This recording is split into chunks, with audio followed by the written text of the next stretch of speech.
in the past, my experience with girls used to be like that. Okay, and let me just use theirs is to just portray that. I mean to make the example. Um, so when they see me by look, they are like, it must be a Casanova. It must be this, it must be that. So when they get close to know my real person, they'll be like, oh my God, we should build you a church. So you're this religious. I'm like, well, I won't say I'm religious, but I'm spiritual. Hi everyone, I hope you had a great week, and I am Toby, and I'm welcoming you to another episode of Clustered Notes. And this is a place where we talk about life issues generally, and we get opinions as regards different issues. And today we'll be looking at single story, and I'm here with the best person that can actually talk about this topic. He has traveled to parts of Africa, and um, he knows different views when it comes to Africa, and even what people have been saying and the real view to it. I don't know if that makes sense. So can you just welcome with me an on-here personality, and he's widely traveled. He creates content on radio and TVs as regards traveling and a lot of things. So can you just welcome with me, Tope Samuel, to the show today? Thank you very much for having me. Thank you, Akin Toby. Thank you. I'm glad to be here. The pleasure is mine. So before we start, can you just lay a brief background as to things that you've done in the past and even your personality generally, so that people can even know that you're the best to talk about this? All right. So my name is Tope Samuel. I'm Nigerian from the Southwest, and mainly I have been in the media industry since 2008. I have worked with the Lagos State Broadcasting Corporation, Radio Lagos, Echo FM. And for those who probably were listening to Radio Lagos back in 2011, would probably hear the guy that says, ẹ káàbọ̀ sórí ètò yín, ètò wa, ètò alárinrin, orúkọ mi ni Tope Samuel, fine boy tó gbẹ bí ìgbàdí Hausa. Ní báyìí, ètò tí ọpọ́n sókàn òun ni. I was that guy. And I was also that guy who runs, who And I hope you've added weight now. I think I have. I think I have, to be candid. I think I also I co-produce a show with DJ Charlie Shee on Echo FM. It's a radio party on Saturday night. Yeah. So and then I worked with the now Planet TV, Urban TV on DSTV. It used to be Planet TV back then, and then of course I produced the biggest breakfast morning show across Africa, the Good Morning Africa show. Yeah, back in Johannesburg, and I've been in media ever since. Worked with Africa Business Radio. Yeah, I'm here now doing my own radio station. Yeah, and that's in Rwanda. And the beauty of it is, the time when you were in South Africa, was it the time of xenophobia also? Was it that? Well, or before, after? Well, there's always been xenophobia, and sorry, I just remember something. Back then, there was it's a quick joke, and xenophobia is spelled with XEN like that. So, and then in South Africa, there's OSA. I think they are the click ones. They click, and then they have names like they have X names. So somebody was gonna pronounce xenophobia and said xenophobia, and then it's so funny. Oh my God! If you lived there, you would really laugh, But xenophobia has always been there. It has always been there. So for me, I always stay in the eyebrow. I'm usually that kind of guy that's the only black on a white street, just because I want to stay away from trouble. I want to stay away from people who could turn me to be what I am not. So basically, yeah, there's always been xenophobia, but of course, I mean, and I've experienced some one or two attacks, like when I before I had my car. I mean, I was Wow. assaulted in the Wow. bus, not like physically, but there were different kinds of people throw Mm. shades, people say stuff, Yeah. especially the moment they know you're Nigerian. So, Yeah. but I wouldn't say everybody is terrible. I wouldn't say all of them are bad. There are some others that would appreciate the effort that you're trying to speak Zulu, and then they will laugh, and then they're just, everybody just shares with you. But generally, those who get closer to Nigerians love them. And before we even get to that point, because you already mentioned the fact that where you lived, there were no cases of that, a lot of maybe attacks and everything. So which means that it's not totally all South Africans or all areas that happened. But before we even get to that, I believe at Mm. least you've been to few parts of Africa, and what comes to mind is, there are lots of stories about Africa, and checking your social media out sometimes back, I noticed you posted something about maybe 12 neatest cities in Africa, Yeah, which yeah. means that okay, there are nice places also in Africa, there are good places, but because of this single story or one-sided story, you hear things like, oh, Africa is just like a slump, or it's a rugged place. And of course, it can also be the same for humans too. Like, you've heard a particular story or narrative about someone, and then you get to meet the person, and you know that, oh, this person is really not like this. So, well, my question is, were there any perspective or were there any mindset before even going to some of these countries, and maybe after you got there, things that you noticed there actually change your perspective to those countries? All right. Averagely, a lot of Nigerians, I'll talk from a place of Nigerians now, they want to travel abroad and they want Mm, posh. They want to experience things like they're in Europe, or maybe they're in mm, America mm, or somewhere really posh and cool and dandy like that. But really, come to think about it, when we happen to, for me, I grew to, you know, I grew to know that not every country mm, really has posh. My perspective to travel has changed. But when I went mm, to South Africa, I expected what I saw and I loved it. I really loved it there. In fact, I was going to go further to United States mm, to say, okay, I'll stay in South Africa for 2 years, build my um, statement of account and all my residency, and then transit to United States and go and stay there. The Japa mentality, and the whole idea was mm. just to go on Yeah, a visitor's visa and not come back. But of course, I fell in love with South Africa and I loved it there, and I decided to stay.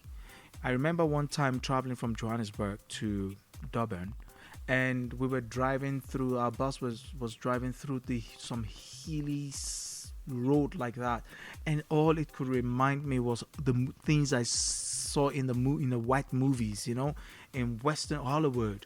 And I remember being in Cape Town at the beach, and I mm, saw some birds. I'm like, oh my god! I only saw these birds in Nat Geo Wild. I'm live looking at it.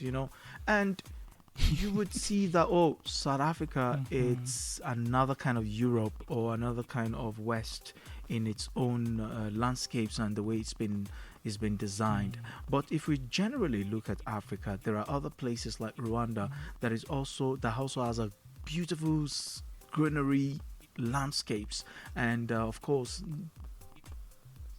Rwanda's gone mm, through his own phase and is coming out of his dark path, and now there are a lot of projects in Rwanda and it's growing.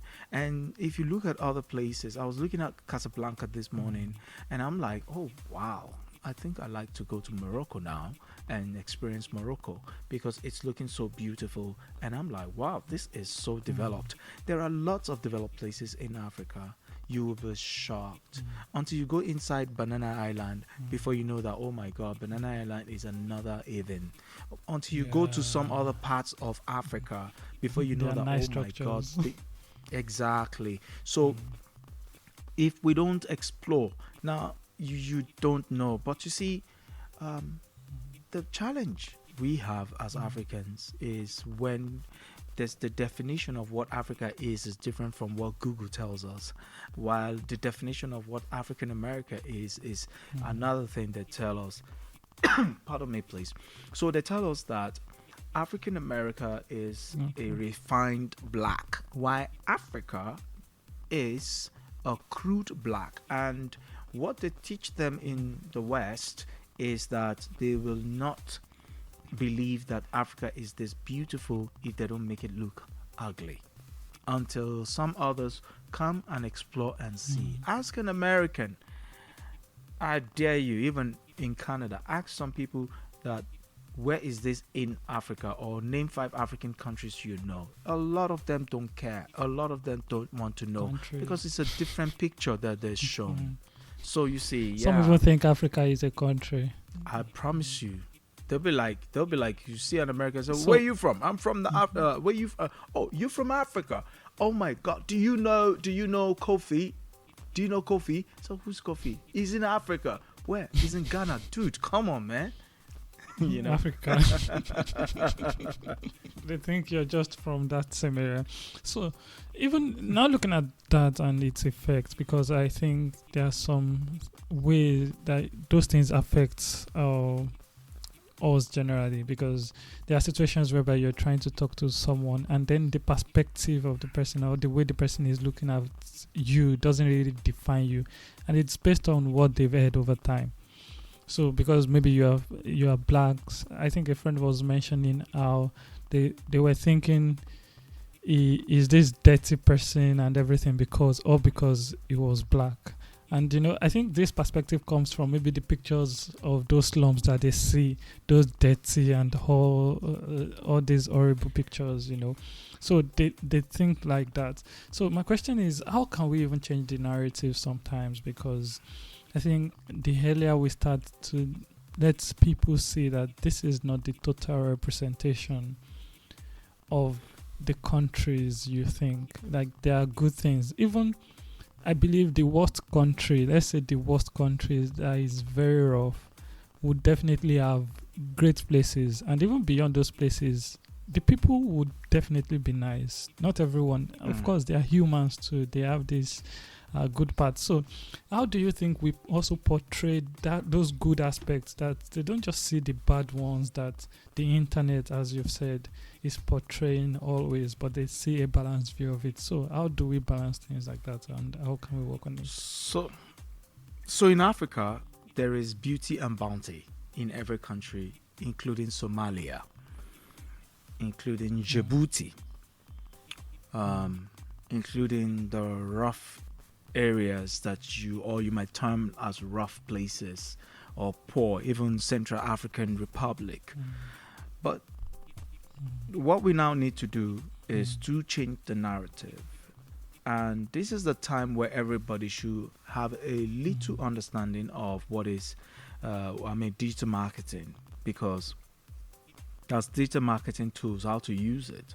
Yes, we are doing a lot to use social media marketing, Facebook and all, but we need to now start creating our own traction in such a way that would make people see from a different perspective by creating our own story.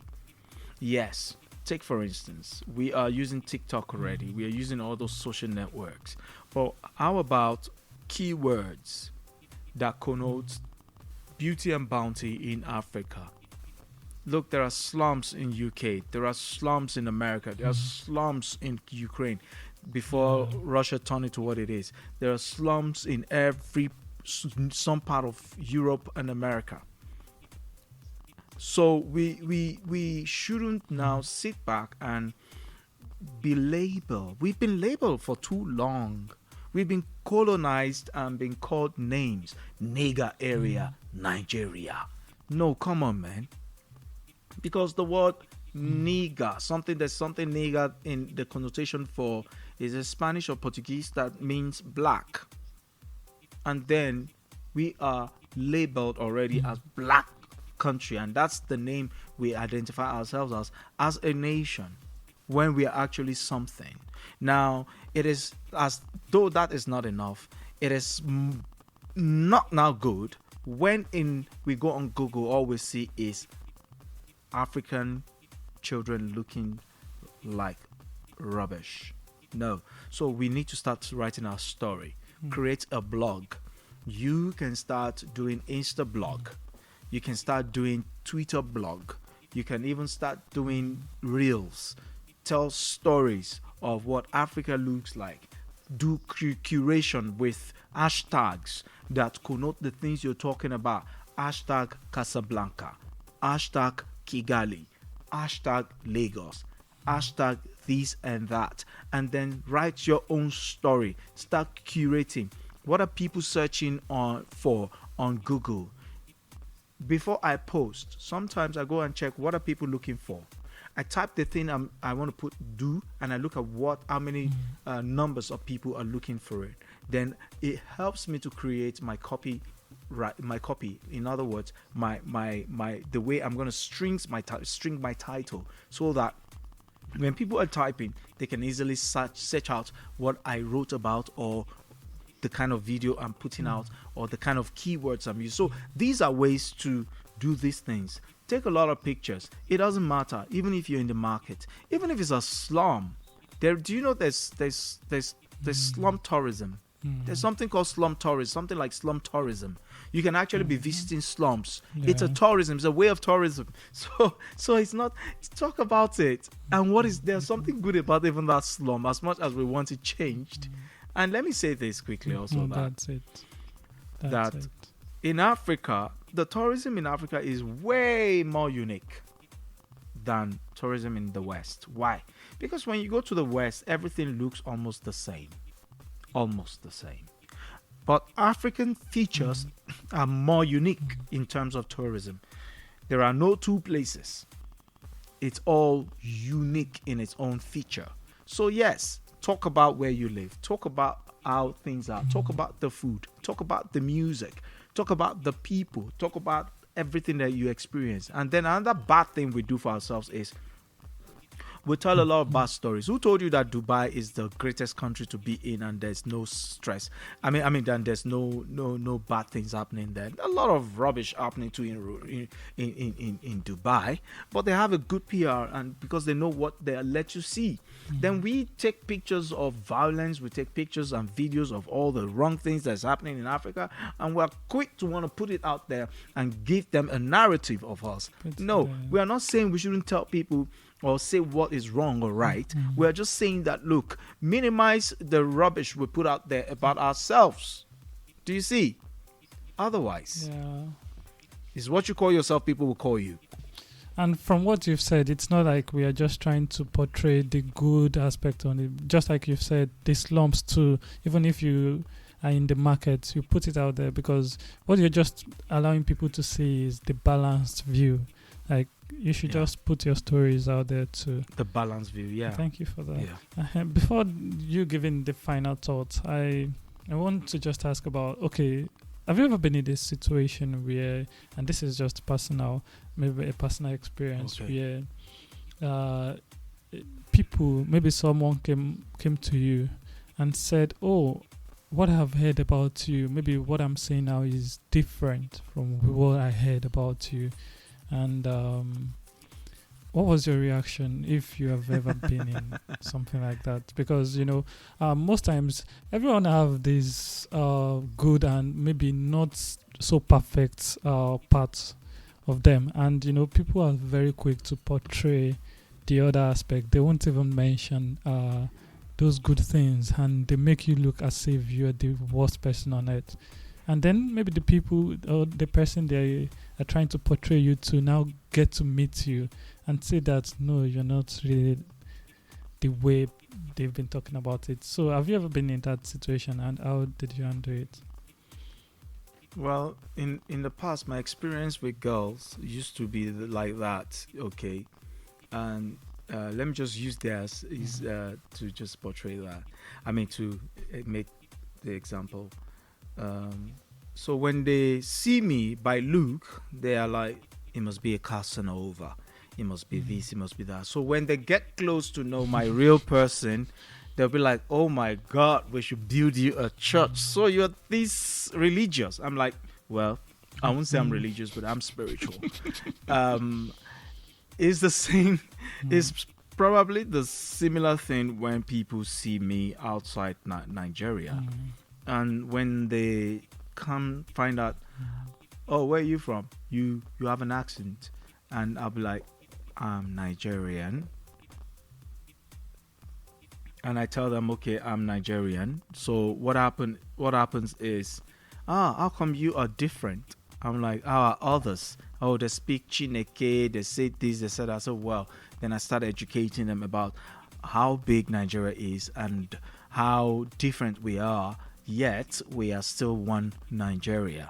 So, of course, everybody is entitled to its own perception and its own idea of what people are until proven wrong or right. So the final thing, and you've said a lot already about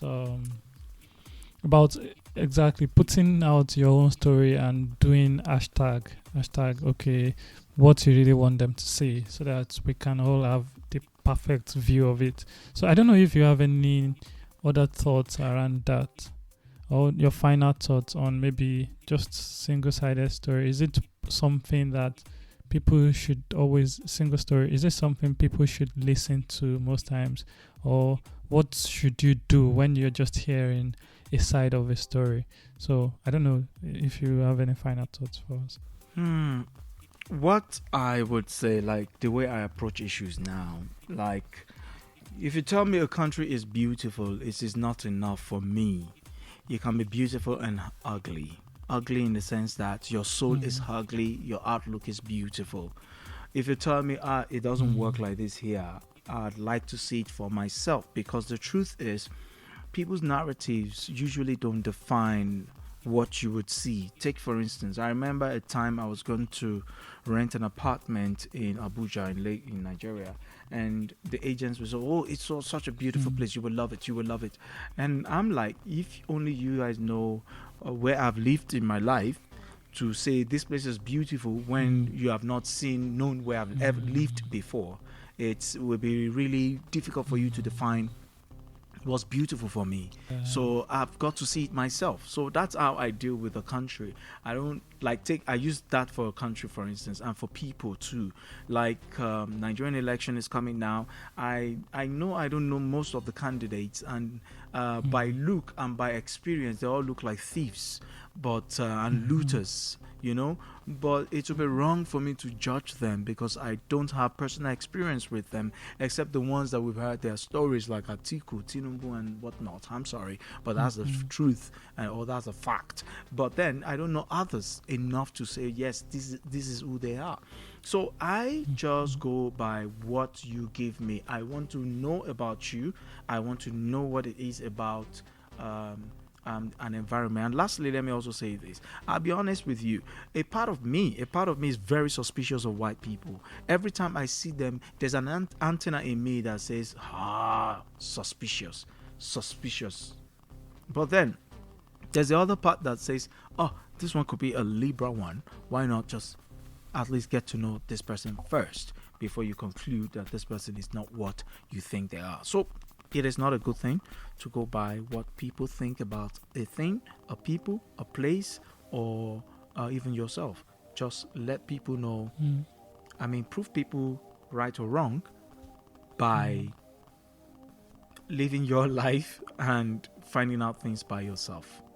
Thanks a lot for that. And one thing that I got from what you've said is, like, even for someone that is telling you something, it might not be maybe your own definition or perfect definition of what that is. Someone can tell you this person is a very good person, And when you meet the person, it might not be just the perfect, very good that they're talking about. The person might not be bad. Or even if they are saying this person is the worst person on earth, and then you can meet the person and say something else from it. So what people really say doesn't really matter most times when it comes to your view as regards maybe a city, a person, or anything in particular. So thanks a lot for doing this with me. I really appreciate it, and it was nice doing this with you. Yeah, absolutely. Absolutely. Awesome stuff. So guys, thank you for listening, and I hope you follow, subscribe, and also share it with someone so that anytime a post is coming up, you can see it, and also we can expand our base. Thanks a lot, and see you next week. Bye.